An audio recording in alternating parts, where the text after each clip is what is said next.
ಇವತ್ತು ಬಾಗಲಕೋಟೆಯ ವಸ್ತು ಸಂಗ್ರಹಾಲಯಕ್ಕೆ ಬಂದಿದ್ದೀವಿ. ಬಹುಶಃ ಕೆಲವೊಂದಿಷ್ಟು ಜನ ಇಲ್ಲಿದ್ದಾರೆ, ಅವರೆಲ್ಲರನ್ನೂ ಕೂಡ ನಾನು ಮಾತಾಡ್ತೇನೆ. ಸರ್ ನಮಸ್ಕಾರ.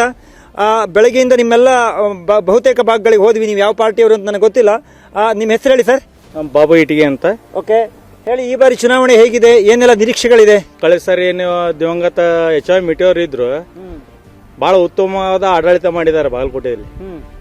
ಆಮೇಲೆ ಇದು ಬಿಜೆಪಿ ಭದ್ರಕೋಟೆ ಅಂತ ಇಲ್ಲೆಲ್ಲ ಬಹಳ ಮಂದಿ ಹೇಳ್ತಾರೆ ಬಾಗಲಕೋಟೆಯಲ್ಲಿ. ಹಂಗಿತ್ತಪ್ಪ ಅಂತಂದ್ರೆ 3 ಸಲ ಅವ್ರು ಗೆದ್ದು ಬರ್ತಿದ್ದಿಲ್ಲ ಬಾಗಲಕೋಟೆಯಲ್ಲಿ. ಅವ್ರ ಕೆಲಸ ಅವ್ರ ಕಾರ್ಯಗಳನ್ನು ನೋಡೇ ಜನಗಳು ಬಾಗಲಕೋಟೆ ತಾಲೂಕಿನ ಜನ ಅವ್ರನ್ನ ಆರಿಸಿ ಕಳಿಸಿದ್ದಾರೆ 3 ಸಲ. ತಾಯಿ ನಮಸ್ಕಾರಮ್ಮ, ನಿಮ್ಮ ಹೆಸರೇನು? ನಮಸ್ಕಾರ ರೀ, ಅನ್ನಪೂರ್ಣ ರೀ. ಯಾರು ಗೆಲ್ತಾರ್ರಿ ಚುನಾವಣೆಯಾಗ? ಈಗ ಚರಂತಿ ಮಠ ಸರ್ ಗೆಲ್ತಾರ. ಯಾಕೆ ಚರಂತಿ ಮಠರಿಗೆ ಓಟ್ ಹಾಕ್ಬೇಕಾ? ಅಭಿವೃದ್ಧಿ ಆಗತ್ರಿ ಅವ್ರು. ಓಕೆ, ಅಭಿವೃದ್ಧಿ ಮಾಡ್ತಾರ್ರಿ. ಅಭಿವೃದ್ಧಿ ಆಗ್ತದೆ ಅಂತ ಹೇಳಿದ್ರೆ, ಆದ್ರೆ ಸರ್ಕಾರ ಕಾಂಗ್ರೆಸ್ ಇದೆಯಲ್ಲ, ಈಗ ನಿಮ್ ಶಾಸಕರಿಗೆ ಅದ್ರ ಅಭಿವೃದ್ಧಿ ಹೆಂಗಾಗ್ತವ? ಎಲ್ಲ ಕೆಲಸಗಾರರಿ ಅವರೆಲ್ಲ. ಅವ್ರು ಏನು ಇದು ಮಾಡೋರಲ್ಲ, ಏನಲ್ಲ ಜನರು ಇದು ಮಾಡೋರು. ಅವರೆಲ್ಲ ರೋಡ್ ಎಲ್ಲ ಊರೆಲ್ಲ ಅಭಿವೃದ್ಧಿ ಮಾಡ್ಯಾರ. ಎಲ್ಲ ಕೆಲಸ ಮಾಡೋರಿಗೆ ಓಟ್ ಹಾಕ್ಬೇಕಲ್ಲ. ಈ ಅನುಕಂಪ ಬರ್ಕಾಗ್ತದೆ ಅಂತ ಹೇಳ್ತೀರಾ ನೀವು? ಅನುಕಂಪಕ್ಕಿಂತನೂ ಅನುಕಂಪನೂ ವರ್ಕ್ ಆಗುತ್ತದೆ. ಆದ್ರೆ ಅವರು ಮಾಡಿದ್ದ ಅಭಿವೃದ್ಧಿ ಚೆನ್ನಾಗಿದೆ. ಆಮೇಲೆ ಮೆಡಿಕಲ್ ಕಾಲೇಜ್ ಅಂತದ್ದು, ಮೆಡಿಕಲ್ ಕಾಲೇಜು ಗುದ್ಲಿ ಪೂಜೆ ಮಾಡಿದ್ರು. ಈಗ ಏನದ ಮುದುಗಾರಿ ಎಲ್ಲ ಕಾಮಗಾರಿ ಎಲ್ಲ ಹಿಂದೆ ರೋಡ್ಗಳು ಎಲ್ಲ ಮಾಡಿದ್ರು. ಚಿಕ್ಕೇರಿ ರೋಡ್ ಈಗ ಸ್ಟಾರ್ಟ್ ಆಲ್ರೆಡಿ ಚಾಲು ಆಗಿದ್ರೆ, ಅದು ಹಿಂದೂ ಮಾಡಿದ್ದಿಲ್ಲ ಮುಂದೂ ಮಾಡಿದಿಲ್ಲ. ಈಗ ನಮ್ಮ ಸಾಹೇಬ್ರು ಮಾಡಿದಾರೆ. ಬಾರಿ ಚುನಾವಣೆ ಗ್ಯಾರಂಟಿ ಮೇಲೆ ನಡೆಯುತ್ತೋ, ಎಚ್ ವೈ ಮೇಟಿ ಅವರು ನಿಧನರಾಗಿದ್ದಾರೆ, ಅವ್ರ ಮಗನನ್ನು ಗೆಲ್ಸ್ಕೊ ಬರಬೇಕು ಹೇಳುವಂತ ಒಂದು ಅನುಕಂಪದ ಮೇಲೆ ನಡೆಯುತ್ತೋ?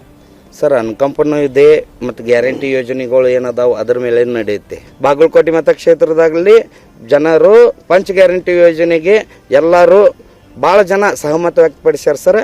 ಪಂಚ ಗ್ಯಾರಂಟಿ ಯೋಜನೆಯನ್ನು ನಮಗೆ ಈ ಚುನಾವಣೆಯಲ್ಲಿ ಜನ ನಮಗೆ ಅದರ ಪರವಾಗಿ ನಿಂದಿರ್ತಾರಂತ ನನ್ನ ಫೈಟ್ ಇದೆ ಅಂತ ಅನ್ಸತ್ತೋ ಅಥವಾ ಈಸಿಯಾಗಿ ಗೆಲ್ತೀರಿ ಅಂತ? ಸರ್, ಏನು ಫೈಟ್ ಗೀಟ್ ಏನೂ ಇಲ್ಲ. ನನ್ನ ಪ್ರಕಾರ, ನನ್ನ ಅಂದಾಜಿನ ಪ್ರಕಾರ 12,000 ಓಟದಿಂದ ಶತಸಿದ್ಧ ನಾವು ಗೆದ್ದಿದ್ದೀವಿ ಉಮೇಶ್ ಮೇಟಿ ಅವರು ಅಂತ ಹೇಳಿ. ನಾನು ಕೆಲವೊಬ್ರು ಹೇಳ್ತಾರೆ 25,000 ಹಂಗಿಂಗ ಅಂತ. ಬಟ್ ನನ್ನ ಪ್ರಕಾರ, ನನ್ನ ಅಭಿಪ್ರಾಯ ಏನಂದ್ರೆ 10ರಿಂದ 12,000 ಮತಗಳಿಂದ ನಾವು 100ಕ್ಕೆ 100 ಉಮೇಶ್ ಮೇಟಿ ಅವ್ರು ಗೆದ್ದಿದ್ದಾರೆ.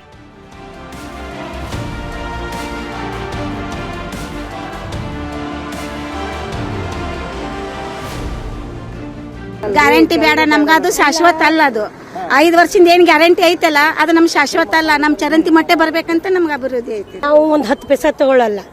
ಬಸ್ ಫ್ರೀ ಬಸ್ಸಿಗೆ ಹೋಗಿಲ್ಲ. 2,000 ರೂಪಾಯಿ ಬರಲ್ಲ. ನಮ್ ಬಿಸ್ನೆಸ್ ಮಂದಿದ್ ರೊಕ್ಕ ತಗೊಂಡ ನಮಗ್ ಕೊಟ್ರ ಅದೇನದಂಗಾಯ್ತು. ನಾವು ತಗೊಳ್ಳಲ್ಲ. ನಮ್ಗೆಲ್ಲ ಟ್ಯಾಕ್ಸ್ ಹಾಕಾಕತ್ತಾರ. ಕಾಂಗ್ರೆಸ್ ಇತ್ತೀಚೆಗೆ DCM DK ಶಿವಕುಮಾರ್ ಮತ್ತೆ ಸಿದ್ದರಾಮಯ್ಯ ಕುರ್ಚಿ ಕಳಗ ಇದೆ ಅಂತ ಬಿಜೆಪಿ ಆಗಾಗ ಆರೋಪ ಮಾಡ್ತಾರೆ. ಟಿವಿ ಮಾಧ್ಯಮಗಳಲ್ಲಿ ನಾವೆಲ್ಲರೂ ಚರ್ಚೆ ಮಾಡ್ತಾ ಇದೀವಿ. ಅದ್ರ ಬಗ್ಗೆ ಕಾಂಗ್ರೆಸ್ ಕಾರ್ಯಕರ್ತರಿಗೆ ಗೊಂದಲ ಇದೆಯಾ? ಅದೇನು ಚುನಾವಣೆ ಮೇಲೆ ಪರಿಣಾಮ ಬೀರಬಹುದು ಅನ್ನುವಂತ ಒಂದು ಆತಂಕ ಇದೆಯಾ? ಅಥವಾ ಕೇವಲ ಬಾಗಲಕೋಟೆ ಮಾತ್ರ ಕೇಳ್ತಾ ಇಲ್ಲ, ಪಕ್ಕದಲ್ಲಿ ದಾವಣಗೆರೆಗೂ ಇದೆ ಮುಂದೆ? ಸರ್, ಯಾರು ಏನಾದ್ರು ಕಾಂಗ್ರೆಸ್ ಪಕ್ಷದವ್ರೆ ನಮಗ್ ಖುಷಿ ಐತ್ರಿ. ಯಾರ ಮುಖ್ಯಮಂತ್ರಿ ಆಗ್ಲಿ ನಮಗ್ ಕಾಂಗ್ರೆಸ್ದವ್ರನ್ನ ಬಿಟ್ಟು ಕೊಡೋದಿಲ್ಲ. ನಮ್ಮವ್ರಾದ್ರೆ ಬೇರೆದವ್ರ ತಂದು ಕುರ್ಚಿ ಮೇಲೆ ಕುಂದಿಸೋದಿಲ್ಲ. ನಮ್ಮವ್ರಾದ್ರೆ ನಮಗೆ ಖುಷಿ. ಆದ್ರೆ ನಮ್ಮ ಕೆಲಸ ಏನಾಗಬೇಕು, ನಮ್ಮ ಕಾರ್ಯಕರ್ತರು ನೋಡ್ಕೊಂಡು ಎಲ್ಲಾರು ಒಗ್ಗಟ್ಟಾಗಿ ಕೊಡ್ಕೊಂಡು ಹೋಗೋದಿರ್ತೈತಿ. ಅದೊಂದು ನಮಗೆ ಶಿಸ್ತುಬದ್ಧವಾಗಿ ಪಕ್ಷ ಅಂತಂದು ಅದು ತೋರಿಸ್ಕೊಡ್ತೈತಿ. ಮೇಟಿ ಅವರ ಮಗ ಉಮೇಶ್ ಅವರು ನಿಂತಿದ್ದಾರೆ. ಸಾಮಾನ್ಯವಾಗಿ ಚುನಾವಣೆ ಅಂತ ಹೇಳಿದ್ಮೇಲೆ ಸ್ವಲ್ಪ ಭಾವನೆಗಳಿರ್ತವೆ. ಯಾರೋ ಕುಟುಂಬದವ್ರು ತೀರು ಹೋಗಿದ್ದಾರೆ, ಮಾನವೀಯತೆ ದೃಷ್ಟಿಯಿಂದ ಕೆಲವರು ಓಟ್ ಹಾಕೋರು ಇರ್ತಾರೆ. ಇದೆಲ್ಲವೂ ಕೂಡ ಕೌಂಟ್ ಆಗಬಹುದಾ ಅಂತ? ಏನಿಲ್ಲ, ಇಲ್ಲ. ಕಣ್ಣೀರ್ ಹಾಕಿದ್ರೆ ಅದ ಕಣ್ಣೀರ್ ಕರಗು ಮಂದಿ ನಾವು ಅಲ್ಲ. ಕರೆಕ್ಟ್ ನಾವು ಮೋಸಗಾರಲ್ಲ, ಏನೂ ಅಲ್ಲ. ನಮ್ಮ ಚೇರ್ಮನ್ರೇ ಬರ್ತಾರೆ. ಇವ್ರು ಈರಣ್ಣ ಚರಂತಿ ಬರ್ ತುಂಬಾ ಒಳ್ಳೆ ವ್ಯಕ್ತಿ. ಎಲ್ಲ ಇದಕ್ಕೂ ಅವ್ರು ಯಾವ್ದಕ್ಕೂ ಹಿಂಗ ಮೋಸ ಮಾಡುವಂತವ್ರಲ್ಲ. ಎಲ್ಲಾ ಜನಕ್ಕೆ ಒಳ್ಳೆ ರೀತಿಯಿಂದ ಇದು ಕೊಡ್ತಾರೆ. ಮೊದಲಿಂದ ನೋಡ್ಕೊತಾ ಬಂದಿದೀವಿ ನಾವು. ನಗರ ಪ್ರದೇಶಗಳಲ್ಲಿ ಬಿಜೆಪಿ ಸ್ವಲ್ಪ ಜಾಸ್ತಿ ವೋಟರ್ಸ್ ಇದ್ದಾರೆ, ಗ್ರಾಮೀಣ ಪ್ರದೇಶದಲ್ಲಿ ಕಾಂಗ್ರೆಸ್ ಇದ್ದಾರೆ ಅಂತ ಒಂದು ಯಾವಾಗ ಚರ್ಚೆ ಇದೆ. ವಾಸ್ತವ ಹೌದಲ್ವಾ ಅದು? ಇಲ್ಲ ಸರ್, ಅದೇ ರೀತಿನೇ ಇಲ್ಲ. ಆಲ್ಮೋಸ್ಟ್ ಅಲ್ಲಿ ಏನಾಗತ್ತಪ್ಪ ಅಂದ್ರೆ ಉಮೇಶ್ ಮೇಟಿ ಅವರು ಗೆಲ್ಲುವ ಗ್ಯಾರಂಟಿ ಖಚಿತವಾಗಿದೆ. ನಮ್ಮ ಚೇರ್ಮನ್ರು ನಮ್ಗೆ ಭಾಳ ಒಳ್ಳೇದು ಕೆಲಸ ಮಾಡ್ಯಾರಿ. ನಮ್ಮ ಮಕ್ಕಳಿಗೆ ನಮಗೆಲ್ಲ ಇದನ್ನ ಮಾಡ್ಯಾರಿ. ಅಭಿವೃದ್ಧಿ ಕಾರ್ಯ ಎಲ್ಲ ಮಾಡ್ಯಾರಿ. ಈಗ 10 ವರ್ಷದಿಂದ ಎಲ್ಲ ಹಳ್ಳಿ ಒಳಗೆ ನೋಡಿರಿಲ್ರಿ ಅವ್ರು ಎಷ್ಟು ಮಾಡ್ಯಾರ. ನಾವು ಹಳ್ಳಿಗೆ ಹೋದ್ರಂದ್ರೆ ಅವ್ರ ಹೆಸರೇ ಹೇಳ್ತಾರೆ, ಅಪ್ಪರ್ ಇದನ್ನ ಮಾಡ್ಸ್ಯಾರಿ, ಸರ್ ಇದನ್ನ ಮಾಡ್ಸ್ಯಾರಿ.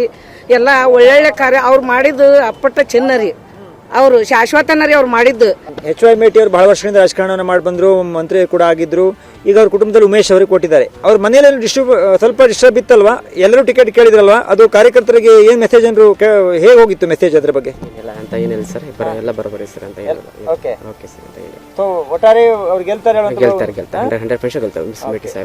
ಬಾಗಲಕೋಟೆ ಅಂತಕ್ಕಂಥದ್ದು ಇದು ಆಲಮಟ್ಟಿ ಡ್ಯಾಮ್ ಸೈಟ್ ಏನಾಯ್ತು ಅಲ್ಲಿಂದ ಕೂಡ ಶಿಫ್ಟೆಡ್ ಆಗಿರ್ತಕ್ಕಂಥದ್ದು ಅನೇಕ ರೀತಿಯಾಗಿರ್ತಕ್ಕಂಥ ಸಮಸ್ಯೆಗಳನ್ನ ಇವತ್ತಿನವರು ಕೂಡ ಎದುರಿಸ್ತಕ್ಕಂಥದ್ದು ಯಾವುದೇ ಸರ್ಕಾರ ಇರಲಿ.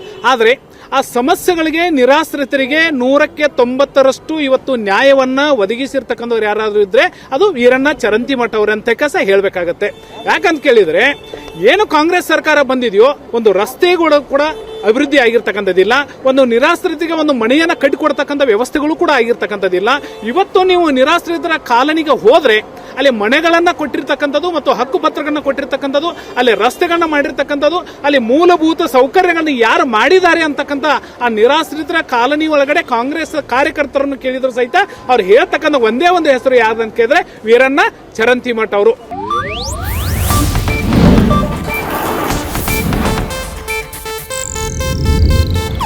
ಇದು ಏಷ್ಯಾನೆಟ್ ನ್ಯೂಸ್ ನೆಟ್ವರ್ಕ್ ಪ್ರಸ್ತುತಿ.